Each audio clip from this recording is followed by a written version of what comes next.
Hey, hey, hey. We are live in the studio above average black man. We're missing one. He was traveling again. Some of us are fortunate to be able to do that. But my man Devin is here, so we're about to get started, man. Uh, Another episode of Above Average Black Men. So here we go.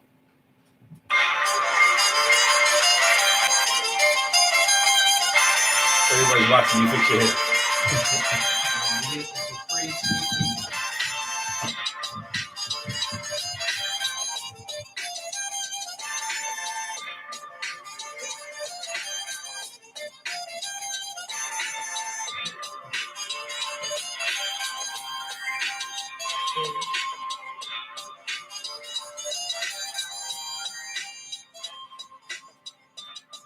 Finally faded it out. See, instead of upward, you just fade it out. It seems natural. Everybody's a critic. Hello, welcome to another episode of Above Average Black Men. Tonight, we're going to talk about Philly sports. It's a good time to be a Phillies fan, man, or a Philadelphia fan, period. So, shout out to Chris, who's not here. He's on his route. He'll be back shortly, but not in time to make the show, of course. And so you got me, Chris Bender Sr. Devin Pender, that's real loud. Here to remind you to like, follow, subscribe, share, and we're here to empower, inspire, and uplift the community. I'm sure Chris is listening somewhere. He's proud. I finally said it correctly. He's not listening because he's in the airplane, so he won't hear anything Wi-Fi in the airplane until he land. But we're gonna talk about the Philly sports scene. Get a shout out to my supposed to be guest Kurt Jenkins, but he had a little family emergency, so he's not with us tonight. But he's definitely and his wife are with us in our prayers, and we pray the very best for him and look forward to having him on. Kurt is kind of local sports guru, sports enthusiast. He covers all the sports, hockey, soccer, and he chimes in all the sports, man. I think he'd be a great guest tonight, but unfortunately we won't have his input. But Philly sports, man, I think it's an exciting time to be a Phillies fan, Philadelphia fan. And for me, you don't remember this because you weren't born, but, I remember being back in the college, man, the late 70s, really the early 80s. And actually, you may not realize this, Philadelphia once called the city of winners because all our teams wouldn't win championships, but they would make the playoffs. Mm-hmm. The Flyers actually won a couple times, man. I think in '80 the Phillies won the World Series. Eagles didn't win the Super Bowl. The Sixers used to go to the championship, the conference finals, lose Boston or losing a chip, and so we were really good for a long period of time. We just couldn't get over the hump. I was about to say it's kind of crazy because I don't want to sound like a downer, but in my lifetime, with the exception of 2008, 2017, I've seen a lot of, for lack of better terms, losing. Yeah, Philly's been interesting. I have the long-term view. I was sharing this with some other day and actually posted it. I remember when the Eagles, they had a guy named Wiley Henry who would run back punts. So he would run back like a punt to the other team's 40, other team's 30. And then we had a kicker, Tony Franklin, with barefoot, who kicked 50-plus yard field goals. So they win like 9-0. They win. On defense, they had Bill Berge, they had Randy Logan, they had Franklin Master, Reggie Wilkes. So they had a solid defensive front, a defensive team, and they would win games literally like 9-0, or lose games like 14-9, where they would just kick off field goals. Even the year they went to the Super Bowl, they were a little better. Ron Jaworski, which was not great. But they had Will Montgomery, who was a decent running back. Mm-hmm. Howard Carmichael. They had some weapons. Mm-hmm. But they won. I remember they beat the Raiders 12-9, all field goals. All field goals. Game? No, during the regular season. During the regular season. So when they were to face the Raiders again in the Super Bowl, it was assumed that Philly was going to win, but they didn't. Ron Jaworski lives on 3 interceptions to Rob Martin, the same guy, which is today is still a Super Bowl record, and they lost. And then we all know the infamous loss they had when Don McNabb got sick on the last drive, and they were driving for, they were only down 3 at the time. I don't think people realized. It was a close game. Yeah, they were only down 3. That was a game-winning drive or game-tying drive. So, and the ball ricocheted off somebody's hand. So there's been a ton of near misses. But it's a great time to be a Phillies. You got to think about it, man. The Phillies went to the World Series when nobody expected. Yeah. Actually won a game or two. I did not see that coming. Yeah, and they added some quality players this year, so they should be back in the running next year. Sky's the limit. The soccer union made it to the finals. I did recently just discover that. See, those are sports I really want to get more into. Yeah. Soccer and the hockey, different sports like that. Hockey not so good. The Flyers still kind of, still getting it together. Yeah, they got to get it together, man. But I mean, and the Sixers are still yet to be determined. They look good though. The Sixers are still they yet. look good this year. Yeah, but I'm still not a Doc fan. But anyway, that's a different show. That's the still Sixers. They got to win though. It's nice to look good on the regular season, but you got to win. We've seen enough of them winning, getting to the playoffs. We've seen getting out the first round. We did conference championship. They almost did it, but we got to have it. They lost to Miami. And they actually lost to Toronto in the conference championship. That was about 4 years ago, I think. Yeah, when Kawhi hit that shot. Yeah, that became famous. That was a heartbreaker. So they've been around. They've been buzzing around. They just haven't got over the hump. So over the hump. But if you look at the Eagles, man, they're underdogs. Don't ask me how. When your starter is 14-1, and you're crushing people. They're favorites in the Super Bowl, but people still don't give them the respect. It's the big question mark behind them. People still asking the question, is Jalen Hurts, a franchise quarterback? There was actually a poll I saw when they said he was the 10th, the 8th worst quarterback to make the Super Bowl. And we got some quarterbacks all time? And we got some quarterbacks who won the Super Bowl who suck. Yeah. Trent Dilfer, those guys were terrible. Yeah, that's surprising because Jalen Hurts, he's and I feel like the players feel this way too. He's gotten better every year. You can see he actually puts in the work. When he first came in the league, he wasn't that great of a thrower. Now he can throw a tight spiral. He throws a good ball. But see, I think if you go back and I was looking at a documentary, that's not true. He wasn't the best passer, but if you go back, he completed 75% of his passes one year when he was in Alabama. He led them. They don't get to the national championship game. He got benched in the second half if it wasn't for him. You don't lead your team to the national championship without throwing the football at some point in time. Because everybody knows you're going to run. Mm-hmm. The next year before he left, when he came back in, and he had when Tua got hurt, and he passed. So it's this whole misnomer about that. It's kind of funny because he got benched. He wasn't a good passer. And if you listen to some guys in the NFL, they'll tell you the same thing. There were some things he needed to work on, but a lot of quarterbacks, not many quarterbacks, turn out to be Tom Brady. There's a lot of quarterbacks who take a year or two to adjust to the NFL. It's a faster game. Mm-hmm. It's a different game. My attention wasn't to go there. I just think as a black quarterback, he's held at a different standard. Especially a black quarterback who can run. Because now maybe he's a running back. My question is, Steve Young, he was a great scrambler. When he ran, nobody caught him. And it was funny because when he first came to the league, people know it's Tampa Bay. He ran a lot. Well, Tampa Bay sucked. But even when in San Fran, he ran in key situations. So it's funny he never got categorized like that. So it's just interesting how when I hear things, people talk about him, or they talk about, okay, well, he doesn't have a strong arm, and he only won because of who's around him. Well, there's a guy named Joe Montana that's in the Hall of Fame right now that probably didn't throw many. He threw more 5-yard, 80-yard touchdown passes than I've ever seen in my life because he would hit Jerry Rice on a 5-yard snap. He would take off 80 yards down the field. That's why they came up with run after catch, because he used to get credit for these throws. And he didn't have a strong arm. He was accurate, but he did stuff, and he had Hall of Famers around him. John Taylor, Jerry Rice, Dwight Clark, Roger Craig. Nobody ever said he won because of the talent he had around him. That was never a question. Never a question. That is interesting. It was, but it's funny when it comes to Jalen Hurts. Now it's a question. Now the question is, well, can he win the big game? There's a long list of quarterbacks who did not win the Super Bowl. There's a lot that didn't even get there. Dan Marino, who was probably listed as one of the most prolific and all-time passers, never won a Super Bowl. Never won a Super Bowl. Dan Fouts set all kind of records. He's never won a Super Bowl. Mm-hmm. I'm going to list of people who have never won a Super Bowl, but we never questioned, whether they were great quarterbacks. So it just seems to be this double standard. And I don't know what the knock is on Jalen Hurts. I once heard somebody say it's because people don't want to admit they were wrong on him. because you hear all these clips now. Yeah. Skip Bayless, what's the dude? I can't think of his mouth. Big Mouth.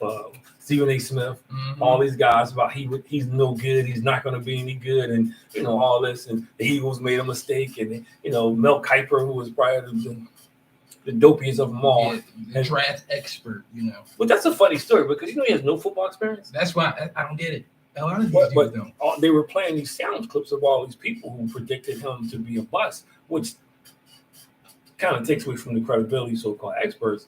And I just think they won't come back and say now that they were wrong.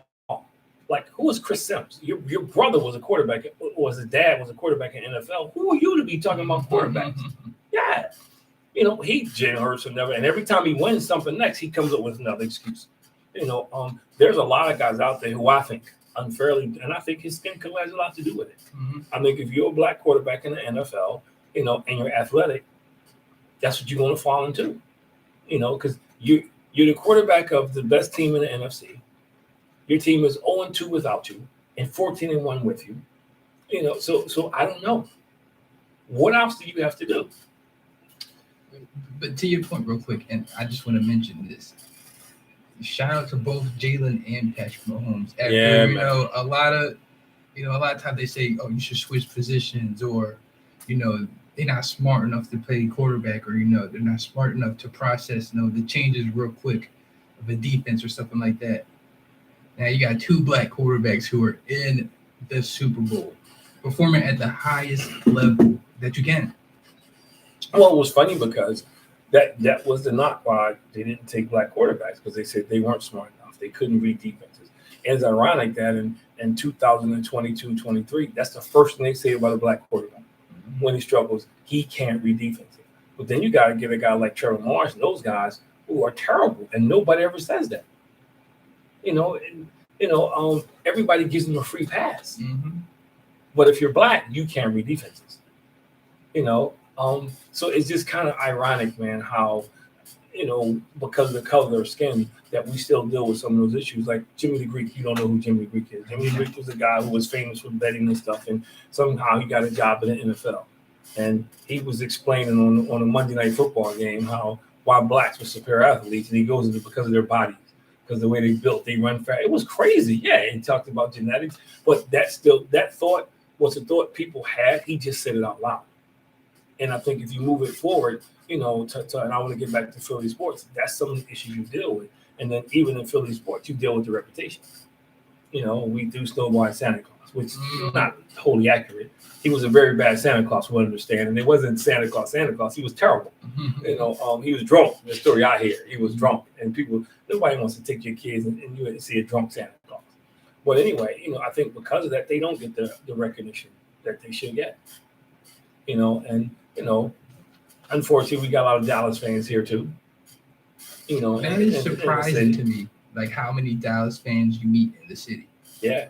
But one thing I say about Dallas fans, and if you're watching, if it's you, is you, is not a lot. I know a few that I got to give a shout out to. There's a guy named Terry Ellaby I haven't seen in eons. Terry will wear his Dallas stuff regardless. But there's some people, man, if Dallas not winning, they not putting that gear on. They're not talking. No, there's a guy, Isaac wears his hat all the time. And I tease him, I said, the reason why the Cowboys have 1 star is because it's just not that good. You wouldn't go to a 1-star restaurant. You want 5-star. But he does wear his hat. But I want to get back to Philly sports, man. I mean, so what was it? See, I know when I was growing up, they were winning. Our complaint was they could never win the big game. Our complaint was they couldn't get past Boston, or they got past Boston, they got beat. They were all primed to win the championship. Game 6, Sixers up 3-2. Game 6, they're playing the Spectrum. Kareem gets hurt. Magic Johnson is the center. We're thinking, this thing. No, I'm sorry. This was the deciding game. The Sixers could have swept them, but they could have won, yeah. And Magic Johnson goes out there and plays center and beats up on all 3 of our centers: Darryl Dawkins, Harvey Catchings, and Caldwell Jones. You're not supposed to do championship rookie Magic Johnson playing center, but they should have won. Kareem got hurt. Everybody thought, they're going to let them rest. That's supposed to be because the Lakers couldn't win. The Lakers was like, hey, and the funny story is they said Lakers was like, we're going to tank the game because they thought they couldn't win without Kareem. And Magic was like, nah, we don't play this game, and they won. So I mean, everybody thought that was the best time. We had, and then when they went out, they got Moses Malone. We thought we had a dynasty. We had Moses Malone, Charles. We had Moses Malone, Julius Erving, Bobby Jones, that Andrew Tony. Well, that is that team. And then they drafted Charles Barkley. Oh, that sounds like a dynasty to me. I think, yeah, but then one year they traded everybody. Charles spent 1 year, and then the next year the Sixers had the number 1 pick in the draft, already having Charles Barkley, Moses Malone on the roster, and they traded them. They traded them to Cleveland. Cleveland's up drafting Brad Daugherty, who was a solid center, and we ended up with Jeff Rulin, who had no knees left, couldn't jump over a soda can. Who? Jeff Rulin, that's my point. Oh, my goodness. And Roy Henson, who was done, elastic, and then we had Cliff Robinson, who had Jerry curl. That's what I remember about him. They sucked. So me being on long them, I remember those days. I remember when they traded for Charles Shackelford, and Charles Barkley still tells his joke. Charles like, yo, I need help. So his agent calls him up and says, yo, we just got Shaq. So he gets in his car, rushes down to the Spectrum, and he said, and it's Charles Shackelford. He said, y'all got the wrong one. And we know how that worked out. They didn't do anything. So they have a history of blowing, and the Sixers have had number 1 draft picks for a while. So I mean, we have not, since the 80s, we haven't really celebrated a successful team. We're starting to get it now. I think people getting spoiled because now we're back to the near misses. We passed not making it. We passed the process, but now we can't get over the hump. I was going to say, I find it pretty interesting because for all I can remember, the Eagles had definitely been way more successful than the Sixers. You go to Donovan McNabb making 4 straight conference championships and Super Bowl. Andy Reid, of course, that's another storyline. Andy Reid coaching against his former team, but after he couldn't get the win, we'll see. He probably not gonna get the win this week. I can let y'all know that now. Yeah, we gonna die. But the Sixers, you had 2001, which was an incredible run, but I feel like after that, there's a lot of mediocrity and a lot of losing, and then the process that started when I was like probably middle school, high school. You're seeing that constant losing, like, oh, we're literally going to tank on purpose to make sure we get these picks. So it was a lot. It was a lot of heartache. I remember going to Sixers game for like what, $20. Yeah, you get a good seat. Remember, we used to go out. We went a lot, and then we stopped going because the product was so terrible. Yeah. At some point, it wasn't just that they were losing. They were missing layups. They were throwing the ball away, not being pressured. But Philly fans have suffered. We have suffered. But right now, come on, man. You got the Sixers, at the 3rd best record, in the East. They're playing well. 2nd, 3rd best record in the East. Nets don't look like they just got rid of Kyrie. So, and KD not coming back for a little bit. So Ben Simmons is Ben Simmons. So unless Boston pulls the trigger and get KD, that's an interesting matchup. So, I mean, Sixers got a shot, man, at least get to the finals this year. It's more open than it has ever been in the past, 5-10 years? But I think the Sixers are better, too, so I don't want to take it away from them. They got a nice team. I don't want to take it away from them. They got, James Harden had a year to get his feet right. Tyrone Maxey is playing outside. He's just turned into a superstar. Maxey's just there. So I think, my issue is the Doc. But I think other than that, I think, and they got a good bench. With Melton, those guys coming off the bench, they have a good, solid bench. Melton, Reed, they're going to be okay. But can they get to the conference championship, and then can they take the next step? See, I think with the Phillies making it to the World Series when nobody expected, that automatically raised the bar for everybody. For everybody. Because that was supposed to be the least talented team. That team just started out terrible. And everybody was tanking, and everybody was like, it's over, and they were on this run. So I think that kind of raised the bar. Then if you move to Sixers, got off to a terrible start, so people weren't really paying attention to them, and they were hurt and injured. But then the Eagles, they just every week they got better. They just got better every week, and Jalen Hurts doesn't get hurt, they may be 16-1. And that is true. Yeah, they may have only been lost 16 one game and when 1. he started. Yeah, and that was the Commanders, and they wouldn't have lost to the Saints. And Gardner Minshew almost beat. People don't realize it. They were on a game-winning drive. With Gardner Minshew? Yeah, remember they won a game-winning drive, and the play calling got in the way too. But they won a game-winning drive. And when a couple of misplays, screens that didn't work and everything, they ended up turning over on downs. Mm-hmm. But they could have very easily been 16 and 1. And I think that kind of spoiled it, but it's also wait and see, because again, how quickly they turned it around. Because it was only 5 years ago they won the Super Bowl. It was 5 years ago they won the Super Bowl. 2017. It's only 5 years ago they won the Super Bowl, and you got to remember this is kind of a revamped roster. I mean, you still got some key players here and there that were but not many. You got to figure. Yeah. You got to what you got. I mean, that's playing a key role now. Both wide receivers are brand new. Mm-hmm. You got a brand new quarterback. Your whole backfield is brand new. Kelsey and Lane Johnson only holdovers from the line. So you got 3 out of 5 brand new linemen. Was Dallas Goedert there? No, Dallas Goedert wasn't there. He came after. Yeah. Ertz was the tight end. Yeah. I know Brandon Graham was there. So he's gone. So on the defense side, you have Brandon Graham, Fletcher Cox. Yeah. And that's pretty much it. Yeah, I'm not saying I can't even think of it. So I'm saying they got some guys, but it is remarkable that you win the Super Bowl, you win 4 games, and you back in the Super Bowl that fast, and you still got 2 number 1 draft picks. Yeah, I feel like people are not talking about that enough. They got a top 10 pick. How many? They got a top 10 pick and another pick. So they got 2 picks in the first round. I mean, and they got some wiggle room because they got to re-sign Bradbury, and I don't think it's going to happen because he wants to get paid unless Jalen Hurts kind of gets extra friendly and nice. But you got to figure you don't have to use a top 10 pick on a cornerback. This is a destination people going to want to come to, first of all. So if you think you got a guy that's definitely a lockdown starter corner, use a top 10 pick. But typically you can get a cornerback in free agent or lower in the draft. So you could trade down and pick up an extra pick. Yeah. It's just so many things you can do. They need a defensive lineman, because they got a good, but they're all, they got a nice young core, but you got to keep going. The future linebackers right there on the bench just can't get off the bench because everybody's playing so well. The Kobe Dean, because they drafted him last year. You can get a couple more years out of Slay. You got Gardner Johnson. So they're in pretty good shape to make a good run. Yeah, so let me ask you this: what are your feelings heading into the Super Bowl? Oh man, it's Wednesday. You're getting closer and closer to the day.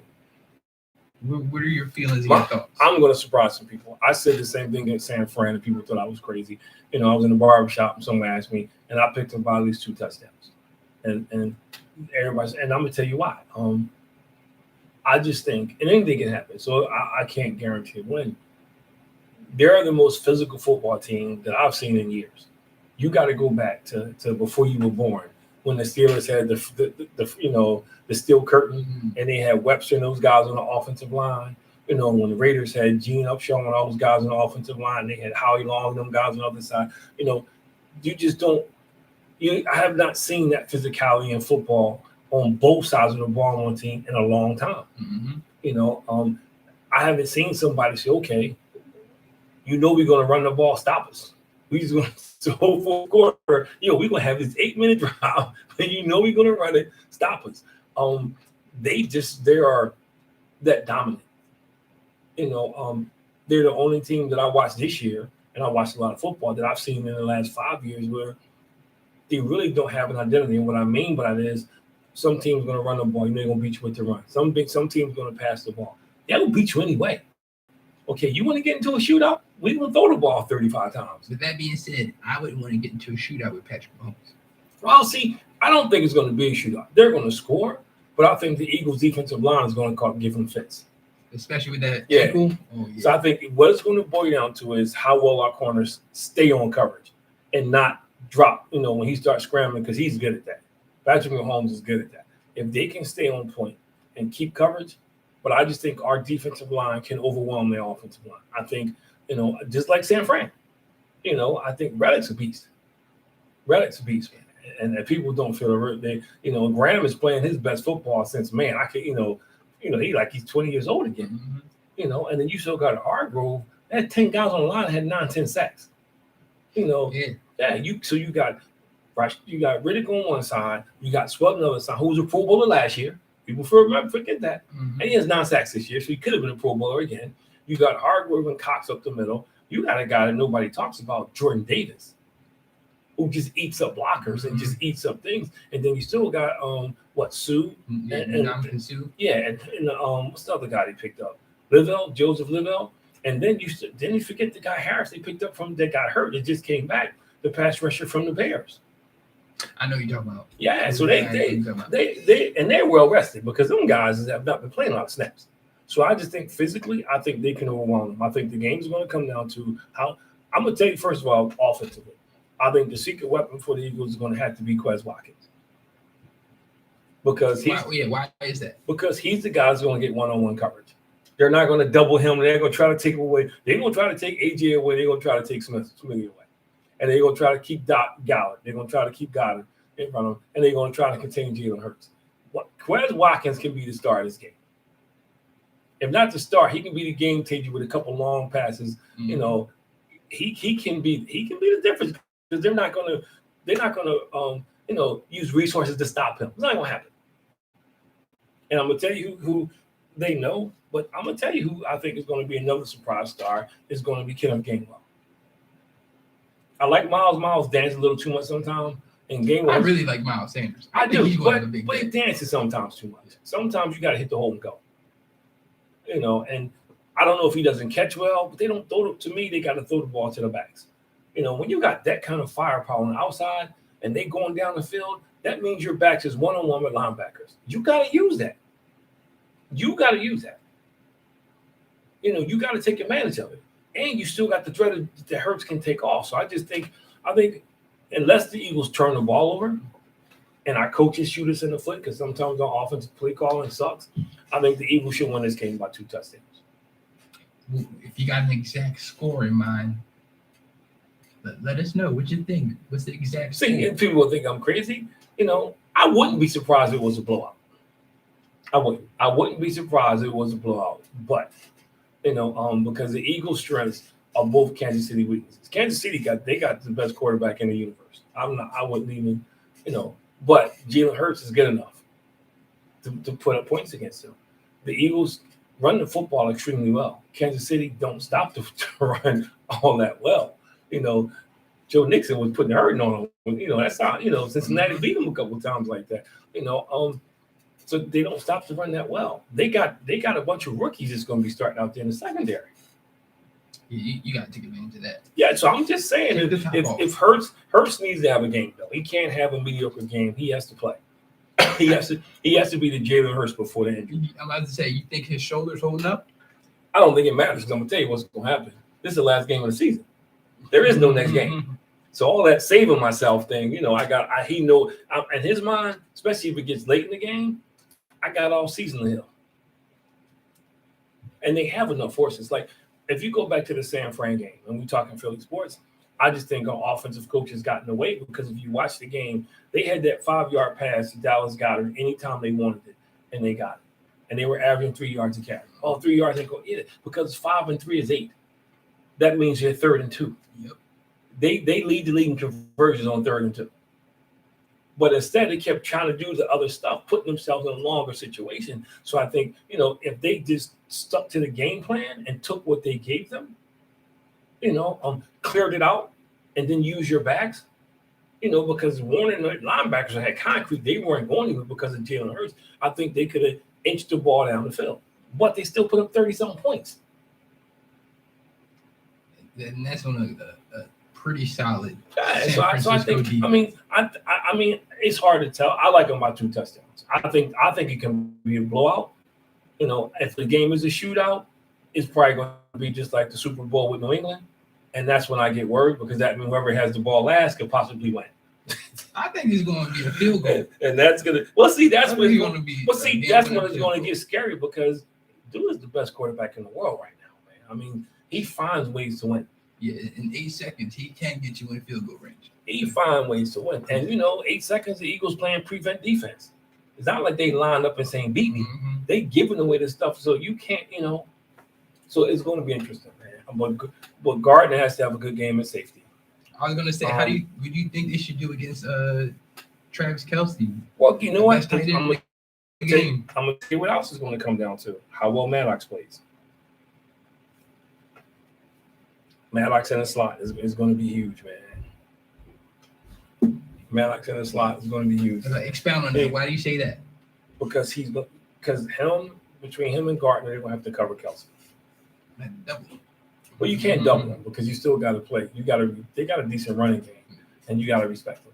But I'm saying, you can double them by using a linebacker. You can take a cornerback to cover them and chase them into a linebacker. Mm-hmm. But I think your linebackers have to play really well. But Maddox is going to be because he's the slot guy. He's a slot guy, man. So I think with Slay and I think with Bradbury, they haven't really been tested all year. I mean, all game, because it's I said this to somebody the other day. When you got 70 sacks, it's kind of hard to throw the ball down the field all the time. So what the difference is, Mahomes, he can buy time. He can buy time and scramble. And he doesn't scramble to run. He scrambles so his guys can get open, and they do a good job of that. They do a good job of it. But let's not be fooled. He will take off.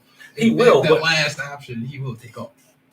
I'm not worried about him running. If their offense running, the Eagles got this game. Mm-hmm. If their offense is based on him running, we got this game. That's Kansas City's they're in trouble if they got to rely on him running. They're in trouble because plus when he run, he gonna get hit.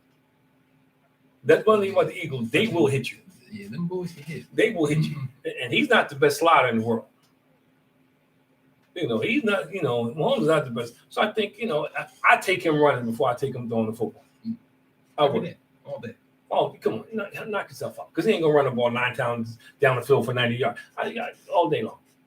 But I just think on paper, the Eagles, they have too much for them. If the Eagles play, what is going to, again, Bradbury and Slay are going to be tested all game. Because even when Mahomes is under duress, he gets rid of the football. So they can't take plays off like against Dallas when it was 3rd and 30. Mm-hmm. You can't do that against Kansas City. You will take that chance. They did it. But Dallas get rid of that 3rd and 30. You can't do that. That was the game when they played them with that. That third and 30 changed the whole game. In Dallas, yeah, that changed the whole game around. You can't be giving up 3rd and 30. You get a sack and then you give up 3rd and 30. So I mean so that's why they're gonna have to be on top of their games. But I think you need Maddox to play really well because he's gonna be a slot guy. Because I'm assuming Slay and Bradbury are gonna be at the top of their game because neither one of them has never been to a Super Bowl again. And Bradbury's probably gonna get out of here because he's gonna want to get paid. Slay 10 years, he just getting to the Super Bowl and he loves it here. So I don't see him. So I think they're gonna be key because I think if they can hold up. I like Chauncey. 6 interceptions. Would have had more? I like him roaming the field. Man. I would like to see it, and people are going to think I'm crazy. I would like to see a fastball once in a while, and I put, Dean in there. The rush to passer, just to throw him off. Just to throw him off, man. Put him into the blitz. Just to throw him off, man, because he's fast, he's quick, he's strong. If you put him on the same side with a Reddick or the same side with Sweat, that's a month, yeah. And that's what people don't understand, and that's why I feel like he had trouble in that Super Bowl against who was it, Tampa Bay? Oh, Patrick Mahomes. Yeah. They kept constant pressure on him. It was like every time someone was coming. He's exceptional, so I want to make sure that's clear. But most pocket passers struggle against good pass rushers because they can't step up.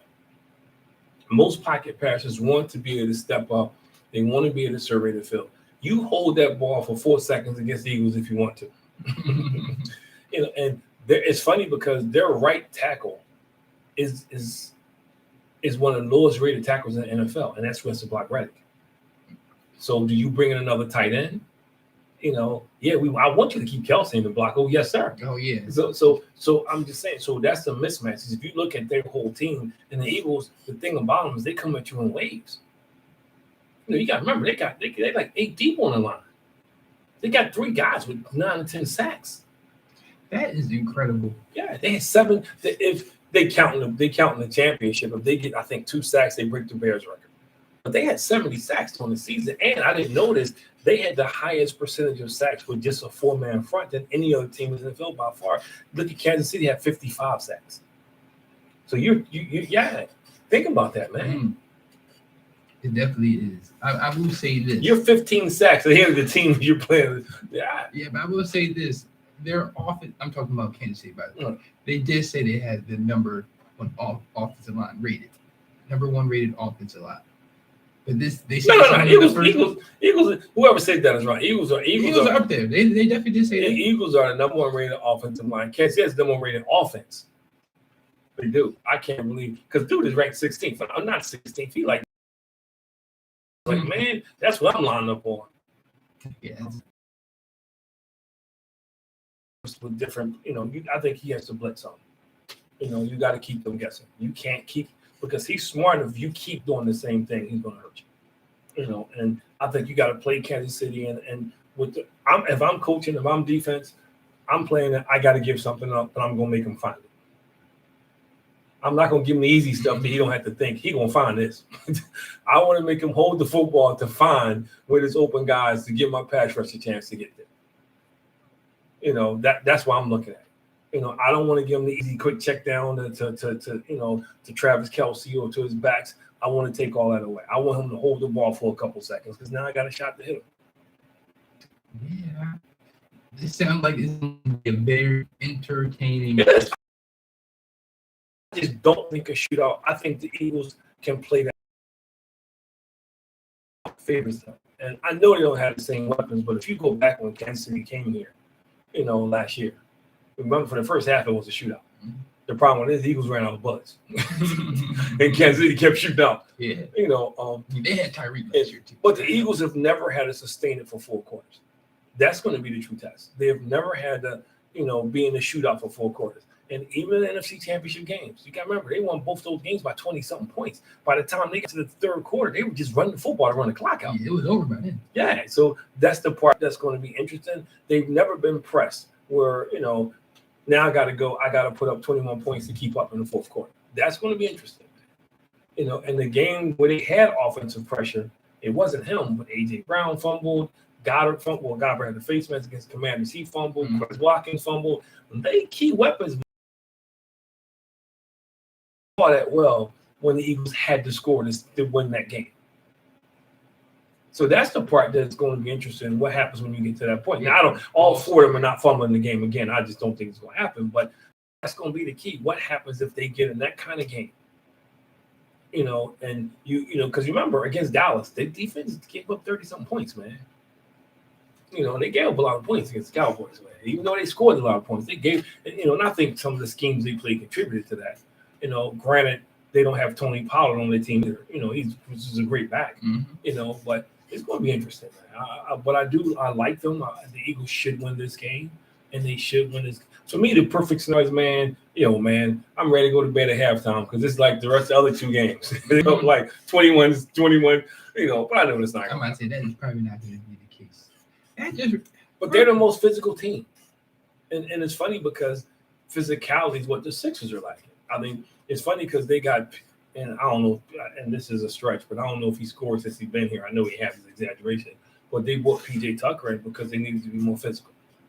There's 38. Yeah, but you can't. But we shifting gears. We'll get back to the Eagles. I was talking about this with somebody earlier. You can't win in today's NBA unless you have some type of physicality. That's what Draymond Green brings to Golden State. Yeah. You got to have that guy, that no-nonsense guy. I mean, Draymond Green is, I'm not going to say terrible, but he wouldn't even be a factor when you put him on other teams. No, I mean, he wouldn't be a factor. He would do some box stats, but he brings the physicality to Golden State. He's the modern-day enforcer. Back in the day, the enforcers was the fighters, and he's the guy though that you talk smack, I'm gonna talk smack. Yeah, like he brings that. Yeah, tension. He's the guy that you knock my guy down, I'm gonna knock your guy down. Mm-hmm. And the Sixers haven't had that in eons. When the Sixers won the championship, they had Mark Alvarone, who wasn't known for that. I mean, he wasn't a well-known name, but he didn't take any snuff, man. And plus, they had Moses who would knock your teeth out too. But they were a physical team. You know, if you wanted to get physical, they could get physical. You know, Boston. That's what the difference to me between Boston and Golden State last year was. That the physicality portion of it. I like Tatum, like a great offensive player, but you got to have that guy that's willing to get hit in the nose and hit somebody in the nose. And they just, you know, it's hard to win a chip without it. Well, let's talk about it since we're on the topic. Who do you think is one player that the Sixers could add to kind of bring that intensity and get them over the top? Well, see, I don't think it's a player. I think, and I know I'm going to get in trouble. I think it's coaching, man. You got to instill that. I never played at the pro level. Played around the collegiate level. You instill that intensity on practice. You instill, you know, you got to put that dog in them in practice. And you got to find out who doesn't have the dog in them because you got to know who's going to be out there. And they just don't, you know, I mean, I think Maxey has it. You know, Harden doesn't have it. And B doesn't have it. They're great players. Plus, they don't have great basketball IQs. Hence, they dribble the ball, half the shot clock out. You know, B trying to take 10 dribbles and back down in the paint. You know, some of the stuff they do don't exactly exude basketball intelligence. But I think, you know, you got to have it. And I think the Sixers, I think you have it in PJ, but his role, that's all he does. He's at his best when he's shooting the open three, man. Chasing, you know, getting offensive rebounds, putting them back in and things like that, man. And, you know, but the problem with it is he's used to getting it coming off the weak side on different things. You know, there's nobody on the side because Embiid is out there shooting jumpers, so now he's less effective. You know, he used to being that guy coming in because somebody else is boxing out, clearing out, people doing this thing. You can't do that when your center is shooting 3-pointers all the time. You know, Harden ain't down there unless he's getting tip-ins.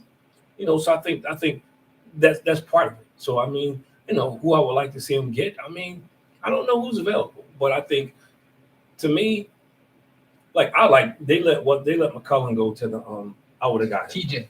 You talking about TJ? Yeah, I would have got him, man. TJ, shout out TJ McCollum. I would have got him, man. No, not TJ. The guy CJ. I would have got him when they went to Lehigh. When everybody was trying to get Dillard, you know, I would have took him, man. I mean, that guy's a complete player. And then the problem with it was he's not fancy. No. He ain't flashy. You know, the thing about him I like about him, he may not give you 30 a night. He can give you 30 on any given night. That's the guy you want. I don't need the guy that's going to try to give me 30 when I got to beat every night. I need the guy that when beat is not hitting and somebody else is not hitting, I can step in and put 30 up there and have a high percentage, you know, in my shooting. And that's the Sixers don't have that. I mean, Maxey is not. I love him. He's not being used properly. You can't. The problem with it is not Maxey's problem. You can't have Embiid dribble the ball for 8 seconds in the shot clock, and then Harden dribbles the ball for 10 seconds in the shot clock, and then you give the ball to Maxey with 6 seconds to go and say make something happen. You got to stop doing it. Like an actual system, you mean? You got to stop doing it. Well, you have talent, and you got to do, but you got to utilize your talent. I love this, and I'm going back to the Eagles. Nick Sirianni, when the guy from the Giants said that, you know, he really wasn't a good coach. He was just doing a good job staying out of the way of things. And see, and what people understand is when you have talent, that's more pressure, and you got to do your best coaching because you got to coach those Eagles. And in order to win with talent, you got to get somebody to do something they're not used to doing. You know, for instance, if you got a team and everybody's used to scoring, and I played on teams like that, ain't nobody in there sucking up to play defense. You got to convince somebody that, yo, I need you to take a few more shots because, yo, if we don't stop them, we can't win. So that's why Jimmy should have never left. Fine, but that's management. Management made a choice and it cost him. Should have never left. He was that player. That enforcer, he didn't take nothing. Yeah, but you get your bucket when you need it. I'm not disagreeing. And on this team right here, but the problem with my personal opinion is the problem with Jimmy was he had the wrong coach. You know, I think had Doc would have been here, he probably would have stayed. I think they could have, you know, but Jimmy is that alpha male who needs to respect you to play for you. And once he lost respect for the coach, you know, it's hard to do. But I think they have the parts, the pieces to be successful. But you can't, like you talk about Golden State, I even want to talk about Golden State. Golden State how you want to play this game? You know, like when they play Ja and them, man, you know, that game was not always a high flying game. That game gets physical. They down there, man, you know, and they got them young guys, and the NBA is changing because I said it to somebody today. Just look at the Nets with Cam. You know, Cam Thomas. yeah, but just look at the Nets. Yeah, but there's somebody like him on a lot of these teams who just don't get to play. Don't get the But opportunity. that's how good the talent is in this league. I think people don't realize it. That's how good the talent in this league is. So therefore, your margin of error is not like it used to be. When I was growing up, everybody had one or two players. You know, Sixers filled out a roster. Boston had a roster. The Lakers had a roster. But the rest of the teams, man, they had two or three good players. And now the NBA's evolved, man. When these teams have four good players or they have three pretty good players and a couple of good players, and you got a guy like Cam Thomas who's getting his shot. Mm-hmm. Same thing with Tyrese Maxey, who, if Ben Simmons was here, wasn't getting the shot. Ben Simmons get traded, he gets his shot. Look what he involved into. So those guys are all over the league. So you got to have an intangible in your team. You got to have somebody that's almost like this Dennis Rodman, like that. You know what? I'll score when you need me to score, but I'm going to rebound. I'm going to play defense. I'm going to get the dirty buckets. It's a lost art. A lost. You can't. It's like, oh, Kyrie the man. Okay, him and Luka going to give up 60 every night. That's what I was saying. I was like, who going to go? Who will play defense? And who's going to give up the ball? But that's the other thing. What's the first time when they start arguing about the basketball? Because you got two prima donnas, and I love Kyrie as a basketball player, as a talent. But you know what's going to happen after he gets settled in? He left Cleveland after they won the chip. Why? He won his own team. He left LeBron James. I'm just saying, because he won his own team. He ended up leaving Boston because it didn't go on to go. And, the next, this is my dream come true. What happened? So my thing is, he's going to go out west, and he got to guard somebody. Oh, that's nice. I was about to say, it's tougher out west. The guard play out west is insane. That's, he got to guard somebody, man. And I think that's the part people don't realize, and he needs the ball. He is not, which I believe is another reason why he left the Nets. He needs the ball in his hand. He's not an off-ball guard. He's not. And neither is Ben Simmons. Ben Simmons, they're not. Kyrie needs the ball in his hand so he can attack and make things happen. He's not the guy that's going to be cutting back door and pick and rolling off of screens, and he can do that, but that's not his game. I might say he's not going to do that. But that's not what made him an all-star. That's not what made him a superstar. So I think when people look at him for scoring wise, oh yeah, but somebody's not getting a shot when he's shooting. And can Luka do that? Is he going to be willing to? That's what I'm saying. Can he defer? I don't know. It's different when Kyrie, you're playing with LeBron James. That's at the time best player in the league. So if you Luka, you out there and you on course to score 40, 45. And then all of a sudden Kyrie get hot.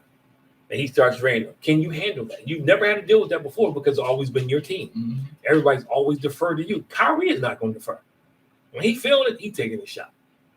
He don't care if you hit 10 shots in a row. If he think he can take his man, he going to the left. Even in clutch situations, he won't want to shoot the ball. And he's going to talk back. He ain't going to take that crap from Luka Holly. So I don't know. I just, for his sake, I would like to see it work out because he's getting like Ben Simmons. He's running out of things to do.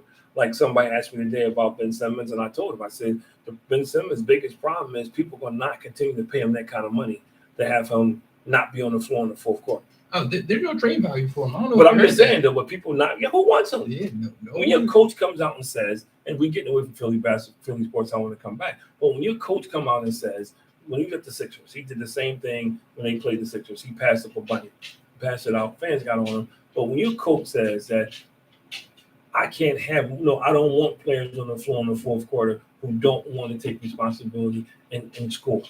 I need players who want to score. What is he saying? Dude, you're not getting on the floor again.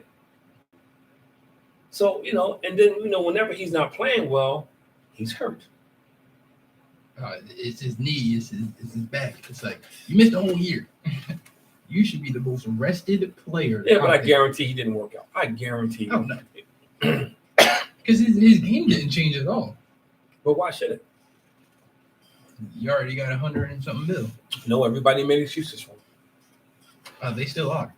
Philly fans are tough on them, the expectation. No, let me tell you something. I wish somebody would come to me and say, here's $40 million. I don't care if you make it. I just need you to take some shots. That's the best gig in the world. Mm-hmm. I can at 60, I can do that. I ain't guaranteed, and I'm gonna hit some. What I'm saying, but his mentality and you fed the beast.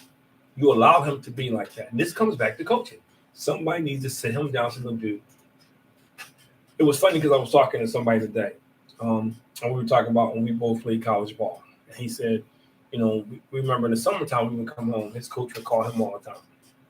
Man, your coach ain't calling you. Oh man, he must don't care. And I would say, no. Our coach would give us a list of things we need to work on, and he would say the same thing. When you come back, I don't know if you worked on it or not, and he would. When you came back and you ran drills and you still couldn't go left, you didn't do what you were supposed to do. You still couldn't shoot free throws. You didn't do what you were supposed to do. You out of shape. You breathing. So he knew. He said, "Yo, you're a grown man. This ain't high school. You a grown man. This is how you hold it." And nobody, I'm guaranteed, nobody's ever done that with him. Sat down and said, "Here's your checklist." And because when Embiid got hurt, he worked on his game. That's not his forte because he's never had to do it before. He wasn't great in college. He was good in college. He was everybody. And see, the thing about sports now is, and we just all off Philly topic, is we pay people on potential now. It's no longer on what you're doing. It's what your potential is. Because we're so afraid that they were going to lose and they're going to go somewhere else. So you got a lot of guys like Ben Simmons now Steph Curry had to work to get his contract. Oh, yeah. Michael Jordan had to work. Those guys worked to get their contract. I remember the narrative around Steph Curry back in the day. He had weak ankles, couldn't really play defense. He was unreliable. Yeah, those guys worked to get their contracts. These new guys, man, they just give them contracts. And, and I think that's part of it. Like John Morant. And I don't want to talk long because we need to go back to Philly sports. Why are you traveling around with a bunch of dudes with a gun in the parking lot? Yeah, I heard about that. Yo, you rich and about to become richer, and you still hanging out with thugs from the hood? Which he's not from the hood, by the way. Well, Shannon Sharp was talking about that. But that's the image a lot of these guys want to have. So let's come back to Philly sports again. This is a great time to be Philly. We talked about everything, but I just think, and I bleed green. I've been an Eagles fan my entire life, man. However, at the Balls, got a legitimate real helmet here, got my NFC Championship hat there, man. Look at what he's wearing. I got the long sleeve tee, Super Bowl. So I just, I've been an Eagles fan, man. So for me, this is sweet, and it's kind of bittersweet because I remember when they won the Super Bowl, my dad, God rest his soul, we sat right upstairs and watched it. I was thinking that the other day. Yeah, we sat up there and watched the game together, man. So before he passed, he had a chance to see the Sixers win. The Phillies win the World Series, and he had a chance to see the Eagles win the Super Bowl. Can we go to that moment? Because in 2008, I went to the break. That was probably one of the best feelings ever. Seeing the Phillies win the World Series back then. Yeah. Roy Halladay.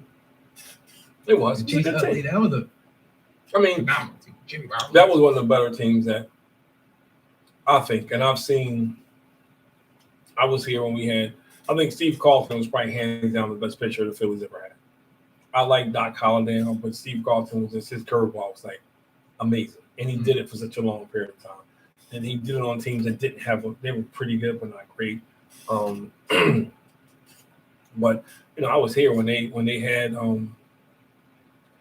was a kid, but I remember Dick Allen playing first. They weren't that good, but I remember when they started to win.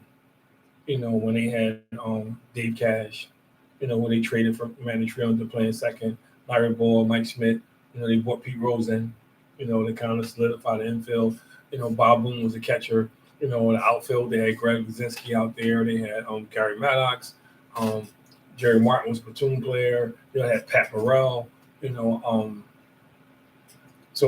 sorry, Burrell is on the other team. I'm getting them mixed up. But that team with Gary Maddox, Big McBride, and Milt Thompson was a different kind of team. They were okay. They were good. I think the team when they had Jimmy Rollins, when they had Howard on first, Rollins, Chase, that was a good team. Rowland got out of here, but with Scott Rowland, but that was a good team. That was a good team. They had it all. Almost went back to back. The difference was with the other Phillies, you had guys who won, who Marty Bystrom, who nobody ever heard of. They called up and he got hot. He won some games for him. But the similarities was Tug McGraw pitched probably ended his career. He pitched so much. He was a lights out reliever. And then when you look at Scott Lidge, You know, that guy, he was another guy. He was on fire. He just was unhittable. So the parallels, but I think that team with Rollins and Chase, I think they were more talented. I do think they were more talented. You know, you had Holiday, and he was like, yo, just, give him the ball, put it in the book. Ain't enough. There is no better feeling than having that on your team. Yeah, he was like, yo, this. But Carlton was the same way. But Carlton he dominated with all speed stuff. You know, Holiday was like, what you want?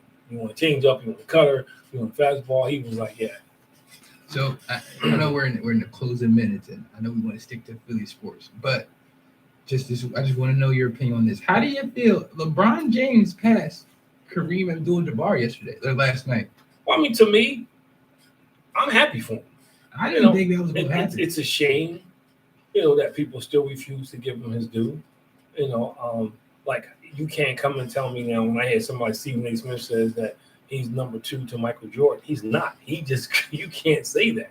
Dude just got the all-time, and you say we hasn't won championships, then Bill Russell's the GOAT then. If you want to count championships, it's Bill Russell. So you can't have the narrative. I think Jordan came at a time when basketball really needed him.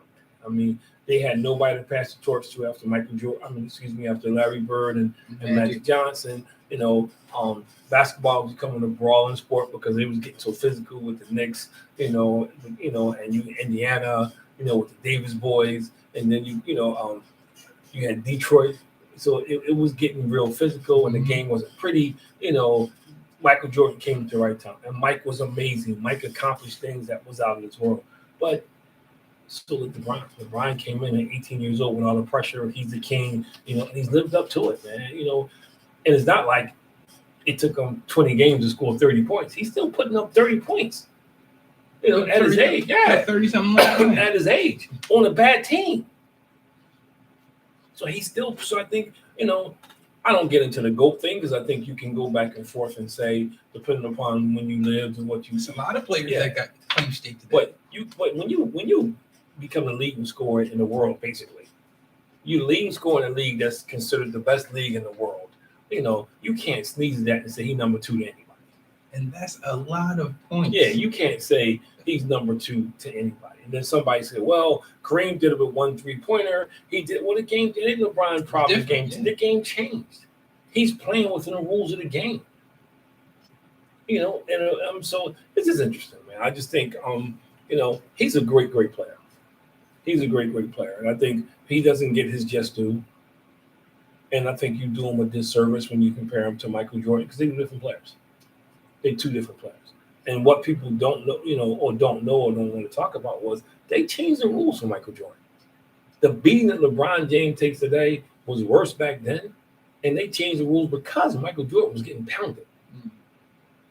People forget that part. He couldn't get past the Knicks until they changed the rules. And the Knicks in Detroit used to beat the crap out of him. So I'm saying, because it was a real physical game. And Mike was great. I'm not, it's funny because Mackenzie's into Space Jam now. Mm-hmm. So we watching Space Jam, the original. The original, yeah, we watching it. Yeah, he knows the songs and everything, man. Okay. Michael Jordan, yeah. So he was watching Space Jam. So it was kind of funny because he was saying yesterday. But I think you got to give him his yes to, man. You put up that amount of points, man, and he's still playing. And he can come back next year. That record may never be broken. He was drafted when I was in one coach. Yeah, that kind of crazy. He was 18. That's very crazy to me. The other thing that I like about him is at 18 years of age, how long he's been in the league, there's no scandal. There's no, gambling scandal, food around scandal. Don't know one out the window. Yeah, I mean, he's been this guy, this dude. And he's been to 7 championships he's played in? I think 7 finals. He had like 7 or 8 straight. 7 or 8, yeah. So I mean, and he didn't win, but that's remarkable. How many guys have never been to one? Never even make it out the second round. Guys have never been to one, man. So I think he is. I think there's several GOATs, and I think he is a GOAT. I think you can't say, because then people get into the what if. I think I'm not a Kobe Bryant fan, but I think Kobe was probably the most remarkable player that I've ever seen because this guy was playing, at a certain level, got a key injury, changed his whole game and was still playing at that level. Most guys get that kind of injury and they become role players. He still was dominating. He came back and figured out another way I can still dominate a different way. Put up 84 points. And that's the old version of Kobe. Oh, yeah, when he scored 81? Yeah. Oh, yeah. So I'm saying that wasn't a young athletic dude that was jumping or something. He was so cerebral and he understood the game. So you gotta, it's almost like a Mount Rushmore. You can't have a GOAT conversation without him in it because he changed the game. And if you listen to the stories people say about him, his attitude impacted players not even on his team. It's like, you seen that 08 documentary on the Redeem Team? Yeah. They were talking about Kobe got a lot of respect from even those guys, the top guys, LeBron and D-Wade. And they all said it. He was that inspirational and that driven. But I think so. But see, when you talk about GOAT, you got to factor that in. The impact they have on the game, mentality. Mike changed the game. But now, and I'm not saying like him. There's a whole bunch of guys taking over the foul line now. Oh yeah. There's a 10th man could do that. There's a whole bunch of guys, doing 360s and 180s and windmills. Yeah. I mean, now if you go back and look at somebody like Vince Carter, one of a kind. His dunks was like, yo, so I think, I think when you go to GOATs, I think Jordan is probably, for me, if I was doing mine, if I had the name of GOAT, it would be Bill Russell because Bill Russell won championships and he coached and he did it in the era where black folk weren't supposed to be able to do that. Breaking barriers. When he had to be hard and he was active in civil rights, what he accomplished with the titles and everything, the respect he had, I would have, if you want to measure on championships, because that's remarkable. 13, come on, man. And he coached, that's remarkable. So I think, it will be a Mount Rushmore. Jordan will be on it because I do think he definitely transformed the game, But I think you got to have LeBron in the conversation because you score more points than anybody in the history of the game. Everybody in the Hall of Fame right now, who we consider the greatest players to ever play the game, he scored more points than they did. So how can he not be in the conversation? Everybody in the Hall of Fame, from Bob Cousy, Oscar Robertson, go down the list of all the greats in the Hall of Fame, he scored more points. And I personally think he's going to push it up to 40K. But I'm just saying he scored more points, so how can he not be in that conversation?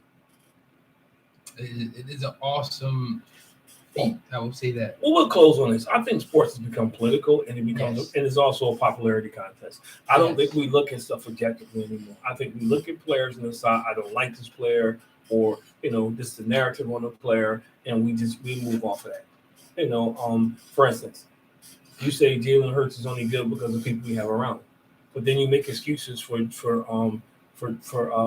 Tom Brady and for Aaron Rodgers because they didn't have good receivers. So you can't have it both ways. You can't say dude suck because you don't have anybody to throw to, but this is only got good because he lost to Tampa Bay. Most people don't remember the receivers he was throwing to last year when he lost to Tampa Bay. Nobody's talking about that.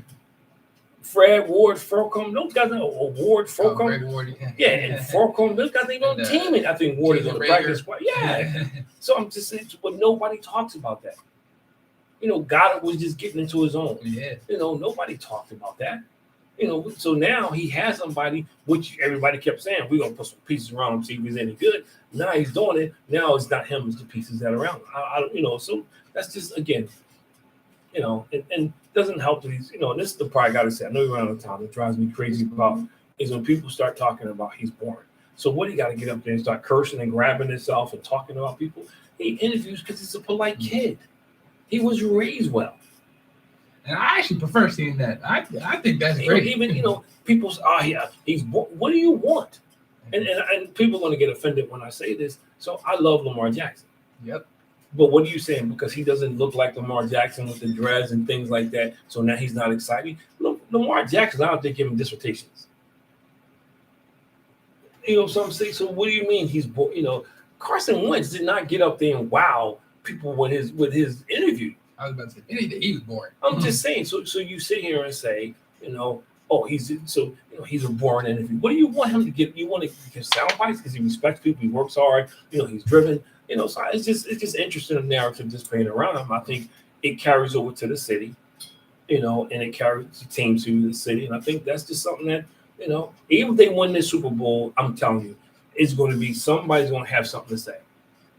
Somebody's going to, well, he really don't get any credit because they beat the Giants and they beat what's name without him having a good game. But his presence there helped them have a good game. You saw when they lost early years to the lowly Saints. So you can't say that. So it's interesting, man. But I just think Philly sports fans are the best, man. They can be crazy with their passion and love their I was team. about to say, how many cities have the passion that the Phillies or the Philadelphia fans have in general for every sport? But I think when I feel like as a player, you would want a team to care that much. I think when you've been through as much as we've been through as a city, you appreciate it, man. You do. I think you learn to appreciate it, and you are passionate. You get passionate, man. But as we get ready to, sign off. Yeah, real quick. Just want to say real quick as we get ready to sign off and everything. My dad plays the music in the background. I want to say shout out again to Jalen Hurts and Patrick Mahomes. I understand if people don't see the importance of that. That now we're getting to the point where they trying to emulate what they do. Everyone's getting quarterbacks now who are a little mobile, who can run and throw. So just shout out to them. Shout out to Philadelphia sports fans.